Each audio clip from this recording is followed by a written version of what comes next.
Di sebuah desa terpencil yang terletak di lereng Gunung Subur, hiduplah seorang nenek tua bernama Mbok Sumi.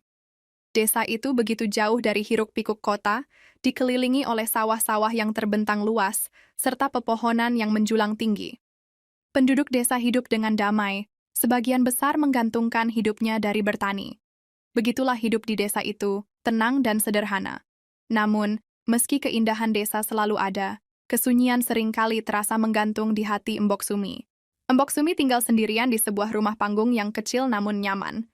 Rumah itu sudah berdiri sejak puluhan tahun yang lalu ketika suaminya masih hidup. Dulu, rumah itu selalu ramai dengan suara canda tawa anak-anaknya, Budi, Rani, dan Jono. Mereka bertiga adalah harta yang paling berharga bagi Mbok Sumi dan suaminya.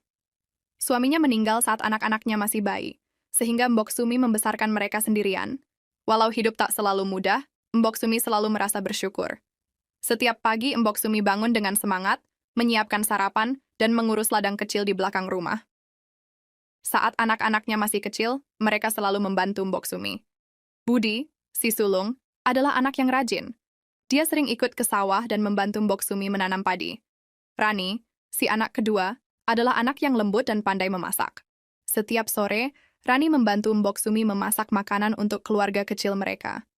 Sementara itu, Jono, si bungsu, selalu penuh dengan canda tawa.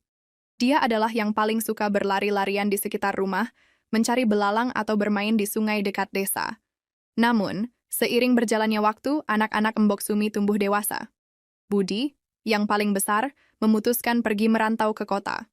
Dia mengatakan pada Mbok Sumi bahwa hidup di kota penuh dengan peluang dan pekerjaan yang bisa menghasilkan uang lebih banyak daripada bertani di kampung. Mbok Sumi tentu merasa berat hati melepasnya, tapi Mbok Sumi mengerti. Bu, saya pergi untuk mencari kehidupan yang lebih baik. Saya ingin ibu bisa hidup lebih nyaman, kata Budi sebelum berangkat. Tak lama setelah itu, Rani pun menyusul pergi ke kota. Rani menikah dengan seorang pria yang bekerja di pabrik di kota besar. Mereka memutuskan untuk menetap di sana. Bu, nanti saya akan sering pulang. Saya ingin ibu bertemu dengan cucu-cucu ibu nanti, kata Rani, mencoba meyakinkan Mbok Sumi. Lagi-lagi, hati Mbok Sumi merasa sedih, tapi ia paham. Anak-anaknya pergi untuk mencari masa depan yang lebih baik. Tahun demi tahun berlalu, dan akhirnya Jono, si bungsu yang dulu selalu mengisi rumah dengan keceriaan, juga memutuskan pergi. Dia merasa sudah waktunya mengikuti jejak kakak-kakaknya untuk bekerja di kota. Ibu, saya pergi bukan karena saya tidak sayang ibu. Saya pergi karena saya ingin membahagiakan ibu.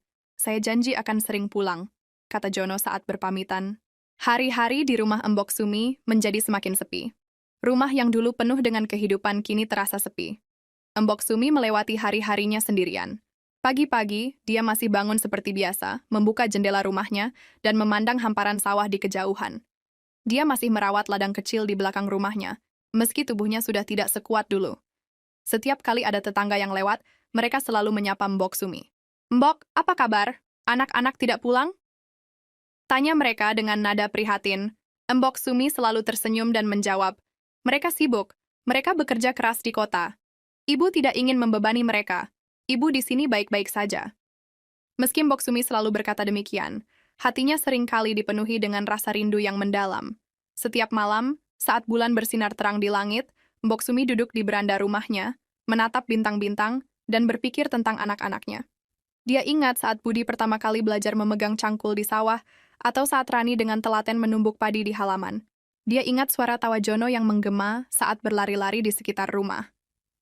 Semua kenangan itu terus mengisi pikirannya, dan terkadang air mata jatuh di pipinya yang sudah keriput. Surat-surat dan telepon dari anak-anaknya semakin jarang. Pada awalnya, mereka masih sering mengirim kabar. Budi menulis surat tentang pekerjaannya di pabrik, Rani mengirim foto cucu-cucu Mbok Sumi, dan Jono sesekali menelepon untuk menanyakan kabar ibunya. Tapi, semakin lama, kesibukan mereka di kota membuat kabar itu semakin jarang datang. Mbok Sumi memahami, mereka sibuk dengan kehidupan masing-masing. Namun, rasa rindunya tak pernah hilang. Suatu sore, ketika matahari hampir tenggelam dan langit mulai berwarna jingga, seorang tetangga datang ke rumah Mbok Sumi. Tetangga itu adalah seorang perempuan muda bernama Rina, yang baru saja pindah ke desa itu bersama suaminya. Rina membawa sepiring ketan sebagai tanda persahabatan. Mbok, saya bawakan ketan untuk Mbok. Bagaimana kabar Mbok hari ini? Tanya Rina sambil tersenyum. Mbok Sumi menerima piring itu dengan senyum ramah. Terima kasih nak, ibu baik-baik saja. Bagaimana kabar kalian? Betah di desa ini? Rina duduk di sebelah Mbok Sumi, menatap wajahnya yang penuh dengan kebijaksanaan dan kedamaian. Mbok, apakah Mbok tidak merasa kesepian tinggal sendirian? Anak Mbok tidak pernah pulang? Tanya Rina dengan nada prihatin. Mbok Sumi menatap jauh ke arah jalan yang sepi di depan rumahnya. Jalan itu pernah menjadi saksi kepulangan anak-anaknya dari sekolah, namun kini jarang sekali ada yang melewatinya. Kesepian memang ada, nak. Tapi ibu tidak mau menyusahkan mereka. Ibu tahu mereka sibuk di kota, bekerja keras demi keluarga mereka. Mungkin nanti, ketika mereka punya waktu, mereka akan pulang, jawab Mbok Sumi dengan nada sabar. Rina mengangguk, namun dalam hatinya ia merasa kasihan pada Mbok Sumi. Tapi Mbok, apakah mereka tahu bahwa Mbok selalu menunggu mereka di sini? Tanyanya lagi. Mbok Sumi tersenyum tipis. Nggak tahu, nak, ibu percaya. Di hati mereka ibu selalu ada. Tapi hidup itu penuh dengan pilihan. Kadang, anak-anak harus pergi jauh untuk mencari kebahagiaan. Ibu tidak bisa menahan mereka di sini. Ibu hanya bisa mendoakan yang terbaik untuk mereka. Malam itu, setelah Rina pulang, Mbok Sumi kembali duduk di beranda rumahnya. Angin malam yang sejuk bertiup pelan, membawa aroma tanah basah dan dedaunan yang berguguran. Di bawah sinar bulan yang redup, Mbok Sumi berdoa agar anak-anaknya selalu sehat dan bahagia dimanapun mereka berada. Meski hatinya sering dipenuhi rasa rindu, Mbok Sumi selalu percaya bahwa cinta seorang ibu tidak tergantikan oleh jarak ataupun waktu. Dia terus menunggu, dengan penuh harapan, bahwa suatu hari anak-anaknya akan pulang, duduk bersamanya di beranda rumah tua itu, dan menghabiskan waktu bersama, seperti dulu. Hingga saat itu tiba, Mbok Sumi akan terus menjaga rumah kecilnya, tetap merawat ladangnya, dan menatap jalan di depan rumah dengan harapan yang tak pernah padam. Dari cerita Mbok Sumi ini, kita belajar bahwa kasih sayang orang tua tidak pernah lekang oleh waktu. Orang tua tidak hanya membutuhkan materi atau hadiah dari anak-anaknya, tetapi juga kehadiran dan perhatian. Jangan sampai kesibukan mengejar dunia membuat kita melupakan mereka yang selalu mendoakan kita dari jauh. Pulanglah, temui orang tua kita, karena waktu bersama mereka adalah kebahagiaan yang tak ternilai.